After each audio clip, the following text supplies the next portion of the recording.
નમસ્કાર દર્શક મિત્રો. લોકશાહી શાસન વ્યવસ્થામાં પ્રજા દ્વારા ચૂંટાયેલા પ્રતિનિધિઓ વિધાનસભા ગૃહના માધ્યમથી લોકોના પ્રશ્નો અને આકાંક્ષાઓને વાચા આપે છે. અહીં થતી તાર્કિક ચર્ચાઓ અને પરામર્શ દ્વારા જ રાજ્યની પ્રગતિ માટેની મહત્વની નીતિઓનું નિર્ધારણ થાય છે અને રાજ્યની પ્રગતિનો માર્ગ પ્રશસ્ત થાય છે. દર્શક મિત્રો, 15મી ગુજરાત વિધાનસભાના 8મા સત્રના અંતિમ દિવસે હાથ ધરાયેલી મહત્વની કાર્યવાહીના સંકલિત અંશો લઈને અમે ઉપસ્થિત થયા છીએ લોકશાહીના ધબકારા કાર્યક્રમમાં. તો આવો નિહાળીએ લોકશાહીના ધબકારા. ઓર્ડર. પ્રશ્ન ક્રમાંક 1, માન્ય શ્રી અમિતભાઈ ચાવડા. માનનીય અધ્યક્ષીય, સાયબર ફ્રોડનો આજે ગુજરાત અને દેશને દુનિયા એનો સામનો કરી રહી છે, ત્યારે ગુનેગારો પકડાયા નથી. એવા કેટલા ગુનેગારો છે જે ગુનેગારો પકડાયા છે પણ રકમ રિકવર ના થઈ હોય, એવા કિસ્સા કેટલા છે? માનનીય અધ્યક્ષશ્રી, સાયબર ફ્રોડ જે રીતે થતા હોય છે, ઘણીવાર ઓટીપી એના ફ્રોડ મારફત થતા હોય છે, ઘણીવાર યુપીઆઈના ફ્રોડ મારફત થતા હોય છે, અનેક અલગ અલગ બનાવો બનતા હોય છે. સાયબર ક્રાઇમ અને અન્ય ગુનાથી એ રીતે અલગ પડે છે કે સાયબર ક્રાઇમમાં આરોપીઓ સ્થળ ઉપર હાજર હોતા નથી, અને ખાસ કરીને એટલે કે અનેક ગુનાઓ બને ગુજરાત બહાર, ફરિયાદ નોંધાય ગુજરાતમાં, ઘણીવાર દેશ બહાર પણ આવા સાયબર ફ્રોડ થતા હોય છે. એને પકડવા ખૂબ મુશ્કેલ હોવા છતાં પણ વિદેશમાં ઘણા આરોપીઓ વિદેશમાં પણ હોય છે, અને વધુમાં સાયબર ક્રિમિનલ ગુનાઓ કરવા માટે વીપીએન, ડાર્ક વેબ, ક્રિપ્ટોકરન્સી વગેરેનો ઉપયોગ કરે છે, જેમને ટ્રેસ કરવામાં સમય લાગે છે. અને વધુમાં સાયબર ક્રાઇમની તપાસ માટે દેશની બહારના પ્લેટફોર્મ જેવા કે Google, meta, Instagram, Facebook, Twitter અને એક્સ ઉપર આધાર રાખવો પડે છે. તેમ છતાં ગુજરાત પોલીસ તમામ પ્રકારના સાયબર ફ્રોડને ગુનાઓ ઉકેલવા માટે પ્રયત્ન કરતી હોય છે, અને ઘણા કેસોમાં આમાં સફળતા પણ મળતી હોય છે. કારણ કે આ ગુના એવા છે સાયબર ફ્રોડના કે સ્થળ ઉપર હાજર હોતા નથી, એમના કારણે એમને પકડવા પણ મુશ્કેલ પડતા હોય છે, પણ પોલીસ દ્વારા અને સરકાર દ્વારા એમના માટે પગલાં લેવા માટેના કાયમી માટેના પ્રયાસો થતા હોય છે. માન્ય અમિતભાઈ શાહ. શ્રી, હું આપના મારફત મંત્રીશ્રીને પૂછવા માગું છું કે ઓપરેશન મ્યુલ હન્ટ શું છે અને આ ઓપરેશન મ્યુલ હન્ટ દરમિયાન શું કામગીરી કરવામાં આવે છે? માનનીય અધ્યક્ષશ્રી, જે રીતે અમિતભાઈ સાહેબ દ્વારા જે વાત કરવામાં આવી છે કે ઓપરેશન મ્યુલ હર્ટ એટલે શું? મ્યુલ એટલે કે જે એવો વ્યક્તિ કે પોતાના બેંક એકાઉન્ટમાં ઉપયોગ ગુનેગારોને કરવા માટે આપે છે, આને જાણતા અજાણતા સાયબર ફ્રોડમાં ભાગીદાર બની જાય છે. આવા મ્યુલ્સ મારફતે કરોડો રૂપિયાના ગેરકાયદેસર લેવડ દેવડ થાય છે. માનનીય મુખ્યમંત્રી અને નાયબ મુખ્યમંત્રીના માર્ગદર્શન હેઠળ ગુજરાત પોલીસે ડિસેમ્બર 2025માં ફક્ત 2 અઠવાડિયામાં ડ્રાઈવમાં સમગ્ર દેશવાસીઓને જેની હકારાત્મક નોંધ લીધી છે તેવા ઐતિહાસિક કામગીરી કરી છે. માનનીય અધ્યક્ષશ્રી, ડ્રાઈવ હેઠળ અમદાવાદ શહેરમાં 101 ગુના દાખલ કરી 115 આરોપીઓની ધરપકડ કરી છે, અને સુરત શહેરમાં 142 ગુના દાખલ કરી અને 44 આરોપીઓની ધરપકડ કરી છે. સમગ્ર રાજ્યમાં ડ્રાઈવ હેઠળ 539 ગુનાઓ દાખલ કરી 497 આરોપીઓને ધરપકડ કરવામાં આવી છે. પ્રશ્ન ક્રમાંક 2, માન્ય શ્રી ડૉક્ટર મહેન્દ્રભાઈ પાડલિયા. માનનીય અધ્યક્ષશ્રી, આપના માધ્યમ દ્વારા માનનીય મંત્રીશ્રી પાસે હું જાણવા માગું છું કે 31/12/2025ની સ્થિતિએ છેલ્લા 2 વર્ષમાં રાજકોટ જિલ્લામાં હાથશાળ અને હસ્તકલામાં પ્રદર્શનીમાં અને મેળામાં કેટલા કારીગરોએ ભાગ લીધો અને આ પ્રદર્શની દરમિયાન કેટલી રકમનું વેચાણ થયું? માન્ય અધ્યક્ષશ્રી, તારીખ 31/12/2025ની સ્થિતિએ છેલ્લા 2 વર્ષમાં રાજકોટ જિલ્લામાં હાથશાળ અને હસ્તકલા મેળા પ્રદર્શનમાં 473 કારીગરોએ ભાગ લીધો અને રૂપિયા 2.14 કરોડ રકમનું વેચાણ કરવામાં આવ્યું. ડૉક્ટર દર્શિતાબેન શાહ. માનનીય અધ્યક્ષશ્રી, સૌપ્રથમ તો આપના માધ્યમથી આજે મહિલા અને બાળ વિકાસના મંત્રી શ્રીમતી મનીષાબેન વકીલનો જન્મદિવસ છે, ત્યારે એમને જન્મદિવસની આપના માધ્યમથી ખૂબ ખૂબ શુભેચ્છા પાઠવું છું. આપ વિધાનસભા ગૃહ વતી પણ મનીષાબેનને જન્મદિવસની ખૂબ ખૂબ શુભકામનાઓ. માનનીય અધ્યક્ષશ્રી, મહિલા સશક્તિકરણને પ્રાધાન્ય આપતું અને જે ઐતિહાસિક યુસીસી બિલ ગઈકાલે રજૂ કરવામાં આવ્યું અને આપની અધ્યક્ષતામાં માનનીય મુખ્યમંત્રીશ્રી અને નાયબ મુખ્યમંત્રીશ્રી અને તમામ મંત્રીશ્રીઓની અધ્યક્ષતામાં આ બિલ રજૂ કર્યું. અમને સૌને આ ઐતિહાસિક ક્ષણના સાક્ષી બનાવ્યા એ બદલ આપ સર્વેનો અમે ખૂબ ખૂબ આભાર માનીએ છીએ. માનનીય અધ્યક્ષશ્રી, આપના માધ્યમથી માનનીય મંત્રીશ્રીને પૂછવા માગું છું કે હર ઘર સ્વદેશી ઘર ઘર સ્વદેશીને મંત્રને ચરિતાર્થ કરવા માટે થઈને રાજકોટ ખાતે જે આ ગરવી ગુર્જરી અને ઇન્ડેક્સ સી દ્વારા જે આવા હાથશાળ અને હસ્તકલાના જે મેળાઓ યોજાયા છે, તો ગત 2 વર્ષમાં આમાં કેટલા કારીગરોએ ભાગ લીધો? માન્ય અધ્યક્ષશ્રી, રાજકોટ ખાતે કુટીર પ્રભાગ હેઠળ ઇન્ડેક્સી અને ગરવી ગુજરી દ્વારા યોજાયેલ હાથશાળ હસ્તકલાના કુલ 2 મેળાઓમાં વર્ષ 2024માં કુલ 114 કારીગરો દ્વારા ભાગ લીધેલ, જ્યારે વર્ષ 2025માં આ વધીને કુલ 3 મેળાઓમાં કુલ 356 કારીગરો દ્વારા ભાગ લેવામાં આવેલ. આમ વર્ષ 2024 કરતાં વર્ષ 2025માં લીધેલ કારીગરોમાં અંદાજિત 47% વધારો થયેલ છે.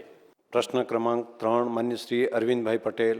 માન્ય અધ્યક્ષશ્રી, વ્યક્તિગત ધોરણે જે આવાસ યોજના અંતર્ગત જે આવાસોની અરજીઓ આવે એના કરતાં પણ વધારે અરજીઓ આવે છે, તો જે વધારે અરજીઓ આવે એને કઈ રીતે પ્રાથમિકતા આપવામાં આવે એ મારે મંત્રી પાસે જાણવું છે.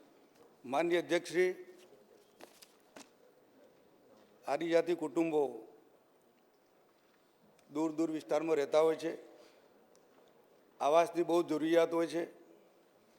કાચું મકાન હોય, જર્જરિત મકાન હોય, વસવાટની મુશ્કેલી પડતી હોય, ત્યારે સરકાર દ્વારા આ ગરીબ પરિવારને ગરીબ વ્યક્તિને આ આવાસ યોજનાનો લાભ આપવામાં આવે છે.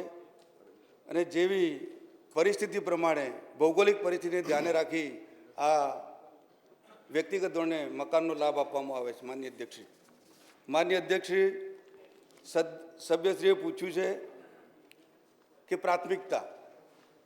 માનનીય અધ્યક્ષશ્રી, પ્રથમ પ્રાથમિકતા અનુસૂચિત જનજાતિના ગંગા સ્વરૂપા મહિલા, ત્યક્તા છૂટાછેડા લયેલી મહિલા, આદિમ જૂથના વ્યક્તિઓ, દિવ્યાંગ વ્યક્તિઓ, કુદરતી અને માનવ સર્જિત આપત્તિમાં પૂર્ણ રૂપે નષ્ટ થયેલ મકાન માટેની પ્રથમ પ્રાયોરિટી આપવામાં આવે છે. બીજી પ્રાયોરિટી, માનનીય અધ્યક્ષશ્રી, ઘર વિહોણા અથવા ઝૂંપડામાં રહેતા તમામ વ્યક્તિઓને માટીનું કાચું મકાન હોય અને તદ્દન કાચું ઘર હોય એના માટે આ બીજી પ્રાયોરિટી છે. અને અરજીઓ વધુ હોય તો એને ડ્રો સિસ્ટમથી અને અરજીઓ બાકી હોય તો આગળ કેરી ફોરવર્ડ કરવામાં આવે છે. માનનીય અધ્યક્ષશ્રી. માન્ય ડૉક્ટર તુષારભાઈ ચૌધરી. માનનીય અધ્યક્ષશ્રી, આપના માધ્યમથી મંત્રીશ્રીને પૂછવા માગું છું કે અનુસૂચિત જનજાતિના ઘણા લાભાર્થી એવા હોય છે કે પરંપરાગત ગૌચરની જમીનમાં કે ગામતળમાં કે સરકારી ખરાબ હોય ત્યાં ઝૂંપડા બાંધીને રહેતા હોય ને એવા જનજાતિના વ્યક્તિઓને જે વ્યક્તિગત આવાસનો લાભ આપવો હોય તો એના માટે સરકારની શું યોજના છે? માન્ય અધ્યક્ષશ્રી, આપણી યોજના છે જ ઘરથાળ પ્લોટ આપવાની, અને મોટાભાગે આવા જમીન વિહોણા હોય ત્યારે તાલુકા કક્ષાએ પણ એક કમિટીની રચના કરેલી છે અને એની પૂરી દરખાસ્ત કરીને, કારણ કે માન્ય અધ્યક્ષશ્રી, ગામતળ ઓછું હોવા છતાં પણ આપણે કોઈને કોઈ જમીન બીજી નીમ કરીને પણ મોટાભાગે એને પ્લોટની ફાળવણી કરીને આપણે એક ઘરથી વિહોણો નહીં બની જાય એની વ્યવસ્થા આપણી સરકાર કરે જ છે. એમાં કોઈ ચિંતાનું કારણ નથી. પ્રશ્ન ક્રમાંક 4 માન્ય શ્રી ગૌતમભાઈ ચૌહાણ. માનનીય અધ્યક્ષશ્રી, માનવ કલ્યાણ યોજના હેઠળ 717 અરજી નામંજૂર કરવામાં આવી છે. નામંજૂર કરવાના કારણો શું છે એ જાણવા માગું છું. માન્ય અધ્યક્ષશ્રી, મોરબી જિલ્લામાં જે અરજીઓ નામંજૂર કરવામાં આવી છે એ તારીખ 1/1/2025થી તારીખ 31/12/2025 સુધીના સમયગાળામાં મોરબી જિલ્લામાં માનવ કલ્યાણ યોજના અન્વયે 604 અરજીઓ નામંજૂર કરવામાં આવેલ છે. એના કારણો છે: માન્ય અધ્યક્ષશ્રી, આધાર કાર્ડ, પાન કાર્ડ, ચૂંટણી કાર્ડ, ઉંમરનો પુરાવો રજૂ કરેલ ન હોવાથી, ગ્રામીણ વિસ્તારના BPL દાખલા, સ્કોર નંબર, શહેરી વિસ્તાર માટે સુવર્ણ કાર્ડની નકલ, આવકનો દાખલો, સંબંધિત પ્રમાણપત્ર રજૂ કરેલ ન હોવાથી, માન્ય અધ્યક્ષશ્રી, જાતિ પ્રમાણપત્ર રજૂ કરેલ ન હોવાથી, માનવ કલ્યાણ યોજનાના તથા રાજ્ય સરકારની કે સરકારી બોર્ડ કોર્પોરેશનમાંથી અગાઉ સાધન સહાય માટે લાભ લીધેલ હોવાથી, માન્ય અધ્યક્ષશ્રી, અને ધંધાના અનુભવ પ્રમાણપત્ર સેલ્ફ ડિક્લેરેશન રજૂ કરેલ ન હોવાથી માન્ય. પ્રશ્ન ક્રમાંક 5 માન્ય શ્રી વિરેન્દ્રસિંહ જાડેજા. માનનીય અધ્યક્ષશ્રી, આપના મારફત હું મંત્રીશ્રીને પૂછવા માગું છું કે 31/12/2025ની સ્થિતિએ છેલ્લા 2 વર્ષમાં રાજ્યમાં કેટલા નવા STPO મંજૂર કરવામાં આવ્યા છે? વિરેન્દ્રસિંહભાઈ, તમે પણ તબિયત બરાબર તંદુરસ્ત થઈને આવી ગયા, એટલે અભિનંદન આપને પણ ખૂબ ખૂબ. માનનીય અધ્યક્ષશ્રી, કચ્છ અને પશ્ચિમમાં અગાઉ નખત્રાણામાં અને ભુજ ડિવિઝનમાં તેમ નલિયામાં મુદ્રાને જે રીતે એમનો ટોટલ આખા રાજ્યની અંદર 39 નવા મંજૂર કરવામાં આવેલા છે. પ્રશ્ન ક્રમાંક 6 ડૉક્ટર તુષારભાઈ ચૌધરી. માનનીય અધ્યક્ષશ્રી, આપના માધ્યમથી મંત્રીશ્રી પાસે જાણવા માગું છું કે જે જવાબમાં જે માહિતી આપેલ છે એ જથ્થા પૈકી સ્ટેટ મોનિટરિંગ સેલ દ્વારા કેટલો જથ્થો પકડવામાં આવ્યો છે, લોકલ ક્રાઇમ બ્રાન્ચ દ્વારા કેટલો જથ્થો પકડવામાં આવ્યો છે અને સ્થાનિક પોલીસ સ્ટેશન દ્વારા કેટલો જથ્થો પકડવામાં આવ્યો છે? માનનીય અધ્યક્ષશ્રી, જે રીતે સરકાર દ્વારા મોટાભાગનો જથ્થો સ્થાનિક પોલીસ દ્વારા પકડવામાં આવેલ છે, તેમ છતાં સાબરકાંઠા જિલ્લામાં LCB SOG દ્વારા ગણપાત્ર 45 કેસો, તાપી જિલ્લા અને LCB SOG દ્વારા ગણપાત્ર 34 કેસો કરવામાં આવેલ છે. અને જે પણ રીતે પોલીસ દ્વારા કોઈપણ રેડ કરવામાં આવે છે, ખાસ કરીને સાબરકાંઠાની વાત કરું તો 28,000 રેડ કરેલ છે અને 16,000 રેડમાં દારૂ કે નશીલા પદાર્થો પણ પકડેલ છે. એવી જ રીતે મોટાભાગના કેસોની વાત કરું તો રોકડ દંડની શિક્ષા PSIને 2 PSIને કરવામાં આવેલ છે, એક ASIને કરવામાં આવેલ છે, એક હેડ કોન્સ્ટેબલને કરવામાં આવે છે અને એક PCને ટોટલ PCને કરવામાં આવે છે. આવી રીતે અલગ અલગ પોલીસ ઉપર કાર્યવાહી પણ કરવામાં આવતી હોય છે અને ઉપર પગલાં પણ લેવામાં આવતા હોય છે. વીડી ઝાલા. માન્ય અધ્યક્ષશ્રી, માન્ય મંત્રીશ્રી પાસે જાણવા માગું છું કે સાબરકાંઠા જિલ્લામાં જે આ ગુનાઓમાં જે આરોપીઓ પકડાયા છે એમની કોઈ કેસમાં મિલકતો જપ્ત કરવામાં આવી છે કે કેમ? માન્ય અધ્યક્ષશ્રી, વર્ષ 2024માં 14,70,000 અને વર્ષ 2025માં 17,22,000 એમ કુલ 31,93,000ની મિલકત આરોપીઓની જપ્ત કરવામાં આવી છે. પ્રશ્ન ક્રમાંક 8 માન્ય શ્રી સુખાજી ઠાકોર. મને અધ્યક્ષશ્રી, સંકલિત ડેરી યોજના અંતર્ગત અરવલ્લી જિલ્લામાં છેલ્લા 2 વર્ષમાં કયા પ્રકારના બ્રીડના દુધાળા પશુઓની તાલુકાવાર લાભાર્થીઓ દ્વારા પસંદગી કરવામાં આવેલ છે? માનનીય અધ્યક્ષશ્રી, સંકલિત ડેરી વિકાસ યોજના આદિવાસી વિસ્તારની અમારી બહેનોની છે. બહેનોને પગભર કરવાનો આશય છે, દૂધ ઉત્પાદન વધારવાનો આશય છે, વધુ દૂધાળા પશુઓની માવજત કરવાનું છે અને બાળકોનું પોષણ સ્તર ઊંચું આવે એના માટેનું છે. અને આ મહિલાઓ માસિક 5,000થી 7,000 રૂપિયાની આવક મેળવે છે. માનનીય અધ્યક્ષશ્રી અને માનનીય સભ્યશ્રીનો પ્રશ્ન અરવલ્લી જિલ્લાનો છે, તો અરવલ્લી જિલ્લાની અંદર સર ભિલોડા અને મેઘરજ તાલુકા 2 તાલુકા આવે છે. એમાં આ લાભાર્થીઓને ગાય ભેંસ આપવામાં આવે છે.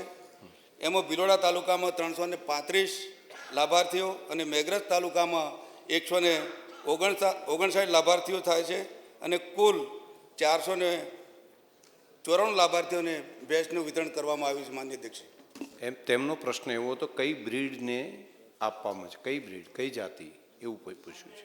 માન્ય અધ્યક્ષ, દરેક જિલ્લાની અંદર દાખલા તરીકે દક્ષિણ ગુજરાતની અંદર જાનવરની ખરીદી અલગ રીતે થતી હોય છે, પણ આ જિલ્લામાં મારી પાસે જે માહિતી છે એ ભિલોડાની અંદર 335 મહેસાણી બ્રીડની ભેંસો હતી અને મેઘરેજની અંદર પણ 159 મહેસાણી બ્રીડની ભેંસો આપવામાં આવેલી હતી.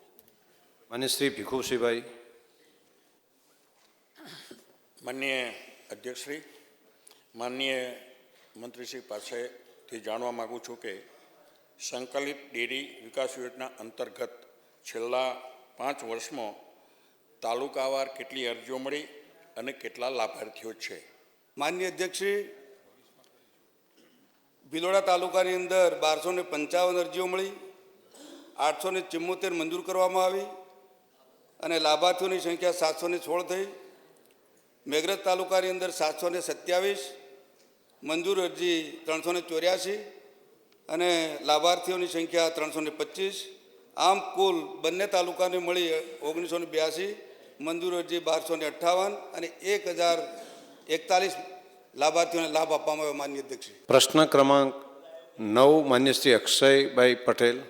માનનીય અધ્યક્ષશ્રી, આપના મારફત મંત્રીશ્રીને હું પૂછવા માગું છું કે 31/12/25ની સ્થિતિએ છેલ્લા 2 વર્ષમાં વડોદરા જિલ્લામાં હાથસાર હસ્તકલાના કેટલા મેળા પ્રદર્શન કરવામાં આવ્યા અને કેટલી રકમનું વેચાણ કરવામાં આવ્યું? માન્ય અધ્યક્ષશ્રી, તારીખ 31/12/2025ના સ્થિતિએ છેલ્લા 2 વર્ષમાં વડોદરા જિલ્લામાં હાથસાળ હસ્તકલા મેળા પ્રદર્શનમાં 1788 કારીગરોએ ભાગ લીધેલો હતો. રૂપિયા 19.80 કરોડ રકમનું વેચાણ કરવામાં આવ્યું. પ્રશ્ન ક્રમાંક 10 માન્ય શ્રી પ્રદ્યુમનસિંહ જાડેજા.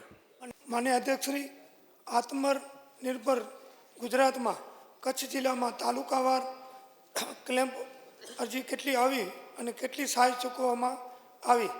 માન્ય અધ્યક્ષશ્રી, કચ્છ જિલ્લામાં રાપર તાલુકામાં કુલ 2 અરજીઓ આવી, એમાં 53.91 લાખનું ચૂકવણું કરવામાં આવ્યું. એ જ રીતે માંડવી તાલુકામાં 8 અરજી આવી, એમાં 154.6 લાખનું ચૂકવણું કરવામાં આવ્યું.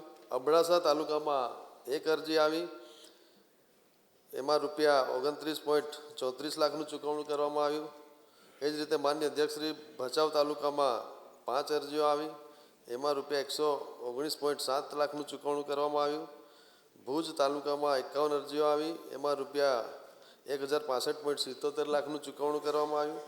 અંજાર તાલુકામાં કુલ 2 અરજીઓ આવી, એમાં 13.64 લાખનું ચૂકવણું કરવામાં આવ્યું.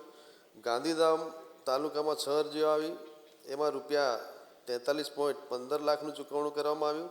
આમ કચ્છ જિલ્લામાં કુલ 75 અરજીઓ આવી, એમાં કુલ ચૂકવણું 14,79,48,000નું ચૂકવણું કરવામાં આવ્યું. અને કેશુભાઈ પટેલ. અને અધ્યક્ષશ્રી, 2022 આત્મનિર્ભર ગુજરાતના માધ્યમથી કચ્છ જિલ્લામાં 1/1/25થી 31/12/25 સુધી નવું મૂડીરોકાણ કેટલું આવ્યું અને કયા તાલુકામાં આવ્યું એ જાણવા માગું છું. 1/1/2025થી 31/12/2025 સુધી કચ્છ જિલ્લામાં અબડાસા તાલુકામાં એક એકમમાં 11.75 કરોડનું ચૂકવણું કરવામાં આવ્યું. અંજાર તાલુકામાં 29 એકમ રૂપિયા 215.86 કરોડનું ચૂકવણું કરવામાં આવ્યું. એ જ રીતે ભચાઉમાં 5 એકમ રૂપિયા 262.58 કરોડનું રોકાણ કરવામાં આવ્યું. ભુજ જિલ્લામાં 57 એકમ 242.42 કરોડનું રોકાણ કરવામાં આવ્યું. ગાંધીધામમાં કુલ 6 એકમ કરવામાં આવ્યા છે, એમાં 117.10 કરોડનું રોકાણ કરવામાં આવેલ છે. માંડવી તાલુકામાં 6 એકમ રૂપિયા 14.81 કરોડનું રોકાણ કરવામાં આવેલ છે. મુન્દ્રા તાલુકામાં 11 એકમમાં 129.62 કરોડનું રોકાણ કરવામાં આવેલ છે. નખત્રાણા તાલુકામાં 2 એકમ છે, કુલ રૂપિયા 2.76 કરોડનું રોકાણ કરવામાં આવેલ છે. રાપર તાલુકામાં 2 એકમ છે, રૂપિયા 6.19 કરોડનું રોકાણ કરવામાં આવેલ છે. આમ કચ્છ જિલ્લામાં 149 એકમ આવેલ છે. ટોટલ રોકાણ 1,003 કરોડ 9 લાખનું રોકાણ કરવામાં આવે છે. શ્રીમતી માલતીબેન મહેશ્વરી. માન્ય અધ્યક્ષશ્રી, આપશ્રીના માધ્યમથી માન્ય મંત્રીશ્રી પાસેથી જાણવા માંગુ છું કે રાજ્ય સરકારમાં હાલમાં credit guarantee fund trust for small and micro enterprises માટે એમઓયુ એની સાથે એમઓયુ કરવામાં આવેલ છે. આ એમઓયુની વિગતો શું છે અને સાથે આ એમઓયુથી સ્મોલ અને માઇક્રો એન્ટરપ્રાઇઝીસને શું લાભો મળવાના છે? માનનીય અધ્યક્ષશ્રી, credit guarantee for micro and small enterprises CGTMS યોજના ભારત સરકારના MSME મંત્રાલય અને SIDBIની સહયોગી પહેલ છે, જે માઇક્રો અને સ્મોલ એન્ટરપ્રાઇઝીસને આપવામાં આવેલી લોન પર 75% થી 85% સુધીની ગેરંટી આપી બેન્કોનું જોખમ ઘટાડે છે અને ફ્રી જામીન મુક્ત લોન સુલભ બનાવે છે. એ જ રીતે માનનીય અધ્યક્ષશ્રી, ગુજરાત સરકાર દ્વારા GCTMSE સાથે MOU હેઠળ 25 કરોડના ફંડની રચના કરવામાં આવી છે, જેથી વધારાના 10% થી 15% રિસ્ક કવર સાથે કુલ કવરેજ 90 થી 95% સુધી થશે. આ પહેલથી માઇક્રો અને સ્મોલ એન્ટરપ્રાઇઝીસને વધુ ધિરાણ, ક્રેડિટ સુલભતા, મહિલા SC/ST ઉદ્યોગ સાહસિકતાઓને પ્રોત્સાહન અને ગુજરાતના MSME ઇકોસિસ્ટમને મજબૂતી મળશે. પ્રશ્ન ક્રમાંક 11 માનનીય ઇમરાનભાઈ ખેડાવાલા. માનનીય અધ્યક્ષશ્રી, આપના મારફતે મંત્રીશ્રીને હું પૂછવા માગું છું કે વાઇબ્રન્ટ ગુજરાત 2024માં 75,819 ઉદ્યોગો કાર્યરત થયા છે. આ ઉદ્યોગોને સરકાર કેટલી સહાય આપે છે અને કયા પ્રકારની સહાય આપે છે? માનનીય મંત્રીશ્રી પાસેથી હું જાણવા માગું છું. માનનીય અધ્યક્ષશ્રી, આત્મનિર્ભર ગુજરાત 2022 હેઠળ MSME સેક્ટર માટે એમાં અલગ અલગ કેટેગરી પ્રમાણે અલગ અલગ સહાયના ધોરણો છે. કેપિટલ સહાયની વાત કરીએ તો એમાં સૂક્ષ્મ ઉત્પાદન એકમોનો ટર્મ લોનના 25% લેખે અને મહત્તમ 35 લાખના તાલુકા કેટેગરી પ્રમાણે આપવામાં આવે છે. એ જ રીતે વ્યાજ સહાય યોજનાની વાત કરીએ તો ટર્મ લોન ઉપર 7% લેખે મહત્તમ 35 લાખ પ્રતિ વર્ષની મર્યાદામાં 7 વર્ષ માટે તાલુકા કેટેગરી પ્રમાણે. નેટ GST પુનઃ ભરપાઈ યોજના માન્ય મૂડીરોકાણના વાર્ષિક 7.5% સુધી 10 વર્ષ માટે 100%ની નેટ GST આપવામાં આવે છે. એ જ રીતે EPF પુનઃ ભરપાઈ ટુ MSME નવા કર્મચારી દીઠ 1800 રૂપિયા 10 વર્ષ માટે. ગુણવત્તા સહાય યોજના પ્રમાણપત્ર મેળવવાની ફી તથા ઇમ્પેક્ટ ખર્ચના 50% લેખે મહત્તમ લાખની સહાય આપવામાં આવે છે. માનનીય અમિતભાઈ ઠાકર. માનનીય અધ્યક્ષશ્રી, આપના માધ્યમથી મંત્રીશ્રી ગૃહને એ જણાવે કે વાઇબ્રન્ટ ગુજરાત ગ્લોબલ જે સમિટ છે એનાથી જેણે આખા દેશમાં એક ઉદ્યોગનું વાતાવરણ બદલી નાખ્યું અને એના કારણે અનેક રાજ્યો એ પોતે પણ વાઇબ્રન્ટ જેવી સમિટ કરતા થયા. તો આપણી જે સમિટ છે એનાથી આગામી શું શું ફાયદા થવાના છે? માનનીય અધ્યક્ષશ્રી, ગુજરાત સરકાર દ્વારા આયોજિત દ્વિવાર્ષિક રોકાણકારોની સમિટ વાઇબ્રન્ટ ગુજરાત ગ્લોબલ સમિટનો ઉદ્દેશ્ય વિશ્વભરના કોર્પોરેટ નેતાઓ, વિવિધ ક્ષેત્રોના રોકાણકારો, વિચારશીલ નેતાઓ, નીતિ અને અભિપ્રાય નિર્માતાઓને એકસાથે લાવવાનો છે. માનનીય અધ્યક્ષશ્રી, 2003માં ગુજરાતના તત્કાલીન મુખ્યમંત્રી દ્વારા સ્વપ્ન દ્રષ્ટિ નેતૃત્વ હેઠળ આ સમિટની કલ્પના થઈ હતી, જે સમાવિષ્ટ વિકાસ અને ટકાઉ વિકાસ માટે બિઝનેસ નેટવર્કિંગ, જ્ઞાન વહેંચણી અને વ્યૂહાત્મક ભાગીદારી માટે સૌથી પ્રતિષ્ઠિત વૈશ્વિક મંચના એક વિકસિત તરીકે થઈ છે. ગુજરાતમાં વ્યવસાયિક તકોને સમજવા અને શોધવા માટે વાઇબ્રન્ટ ગુજરાત ગ્લોબલ સમિટ ભારતમાં એક પ્રકારની ઇવેન્ટ તરીકે ઉભરી આવ્યો છે. પ્રશ્ન ક્રમાંક 12 માનનીય જયેશ પટેલ. માન્ય અધ્યક્ષશ્રી, આત્મનિર્ભર યોજના અંતર્ગત ગુજરાતમાં મોટા અને નાના ઉદ્યોગોના સેક્ટરના ઉદ્યોગોને સહાય યોજના હેઠળ સહાય મેળવવા માટે કયા કયા પ્રોજેક્ટ સહાય પાત્ર છે? માનનીય અધ્યક્ષશ્રી, આ યોજના હેઠળ સહાય મેળવવા માટે ઠરાવની શરતોને પરિપૂર્ણ કરતા 9 પ્રોજેક્ટ, વિસ્તૃતીકરણ અને વૈવિધ્યકરણ પ્રોજેક્ટ કે જેઓ યોજના હેઠળ માન્ય સમયગાળા દરમિયાન ઉત્પાદન શરૂ કરે છે તેવા પ્રોજેક્ટોને સહાય પાત્ર છે. પ્રશ્ન ક્રમાંક 14 માનનીય શ્રી શૈલેષભાઈ પરમાર. માન્ય મંત્રીશ્રી પાસે જાણવું છે કે પરમિટ આપવાની પ્રક્રિયા શું છે અને પરમિટ આપવાની પ્રક્રિયામાં જે મેડિકલની પ્રક્રિયા શું છે અને પરમિટ આપવાની પ્રક્રિયા શું છે? માન્ય મંત્રીશ્રી જણાવે. માનનીય અધ્યક્ષશ્રી, લીકર પરમિટના માનનીય સભ્યશ્રીએ પૂછ્યું કે ધારાધોરણ શું છે અને કયા બેઝ પર પરમિટ આપવામાં આવે છે. માનનીય અધ્યક્ષશ્રી, અરજદારની ઉંમર, એના રહેઠાણના પુરાવા, એનું મેડિકલ સ્ટેબિલિટી, કે ભાઈ મેડિકલ ટીમ જે સિવિલ સુપ્રિન્ટેન્ડન્ટ તપાસ કરે, ત્યારબાદ એ પરમિટ માટે એની જે ફી જોગવાઈ છે, મુંબઈ અધિનિયમ લીકર પરમિટ 1953ના ધારા મુજબ આ પરમિટ ઇસ્યુ કરવામાં આવે છે ને પરમિટમાં ગુજરાત બહારના હોય કે ગુજરાતના હોય પણ જે મેડિકલ બેઝ પર જે પરમિટ આપવામાં આવે છે લીકર પરમિટ, એમાં એની તંદુરસ્તીનું માનનીય સુપ્રિન્ટેન્ડન્ટ મંજૂરી આપે. ત્યારબાદ સિવિલ સુપ્રિન્ટેન્ડન્ટ જે સિવિલ હોસ્પિટલમાંથી સર્ટિફિકેટ આપે છે, એના આધારે તેના રહેઠાણથી માંડીને આવકના પુરાવાની પણ જરૂરિયાત છે. 25,000 માસિક આવક હોય, છેલ્લા 5 વર્ષનું આઈટી રિટર્ન ભરેલું હોય અને ખેડૂત ખાતેદારમાં 3 લાખની આવક હોય અથવા 20 વીઘા જમીન હોય, એવા લોકોને જ આ પરમિટ ઇસ્યુ કરવામાં આવે છે. પ્રશ્ન ક્રમાંક 15 માનનીય મુકેશભાઈ પટેલ. માનનીય અધ્યક્ષશ્રી, આપના માધ્યમથી માનનીય મંત્રીશ્રીને પૂછવા માગું છું કે સાબરકાંઠા જિલ્લાના જે તમામ તાલુકા છે એ તાલુકામાં તારીખ 1/1/2025થી 31/12/2025 સુધી કેટલી વ્યાજ સહાય ક્લેમ અરજીઓ મંજૂર કરવામાં આવી છે, એને કેટલું ચૂકવણું કરવામાં આવ્યું છે? માનનીય અધ્યક્ષશ્રી, સાબરકાંઠા જિલ્લાની વાત કરીએ તો હિંમતનગર તાલુકામાં કુલ 95 અરજીઓ આવેલ હતી. એમાં ચૂકવણું 464.93 લાખનું ચૂકવણું કરવામાં આવેલ છે. એ જ રીતે ઈડર તાલુકામાં કુલ 38 અરજીઓ આવેલ હતી. એમાં 170.65 લાખનું ચૂકવણું કરવામાં આવેલ છે. ખેડ બ્રહ્મા તાલુકામાં કુલ 6 અરજીઓ આવેલ હતી. એમાં 74.44 લાખનું ચૂકવણું કરવામાં આવેલ છે. પ્રાંતિજમાં 40 અરજીઓ આવેલ હતી. એમાં 261.22 લાખનું ચૂકવણું કરવામાં આવેલ છે. એ જ રીતે માન્ય અધ્યક્ષશ્રી તલોદ તાલુકામાં કુલ 30 અરજીઓ આવેલ હતી. એમાં 243.72 લાખનું ચૂકવણું કરવામાં આવેલ છે. વડાલી તાલુકામાં 4 અરજીઓ આવેલ હતી. એમાં 26.58 લાખનું ચૂકવણું કરવામાં આવેલ છે.